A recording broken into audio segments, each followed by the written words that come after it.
All right, so first, let's go ahead and talk about the big problem and how we can profit from it. A lot of companies have specialized data that they want to use with AI so that they can build other tools. For example, I've got all these YouTube videos, all these videos from all my courses, all these different posts that I've made into my community, and it would be great if I could take all of that content and repurpose it into other formats. Or a company might just have a lot of technical documentation that they'd like to index that could be used with customer service and automated voice agents. There is a lot of untapped value and profit that can be made here by unlocking that for companies. But not many AI automation experts are proficient at building these slightly more complex systems, like this RAG system here. So if you can learn how to build these systems, it's a wide open field to tap into without much competition. And it's also a great opportunity because the types of companies that have this kind of data that they can use are already well funded and they can pay for true expertise. Now, consultants are helping companies build out these solutions right now, but they do have limitations, which gives you the opportunity. So let's discuss the more common solution and their limitations. So one way that people are trying to solve this problem right now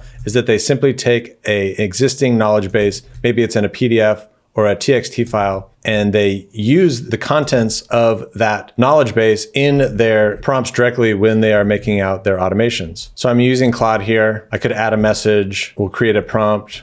We'll use text. I could do something like use the knowledge base below to write an article about X, Y, and Z. And then of course, either by cutting and pasting all of the contents of your knowledge base directly into the automation, or maybe you load the information dynamically and pass in a variable. Either way, this can work up to a certain size, but once your knowledge base starts to grow, like this example here, once you have hundreds of videos and posts and school posts and school courses and modules, you're not gonna be able to cut and paste or embed that much content into these modules every single time. It's just far too much data for Claude to process at any given time. So you can directly insert your knowledge base as a PDF, but it's just not always practical or efficient. Now you do have GPTs and assistants, which are good in some cases, but I even have a GPT for the No Code Architects Toolkit API, but GPTs can't be used in automations directly. So GPTs only work well when this particular type of interface where your users can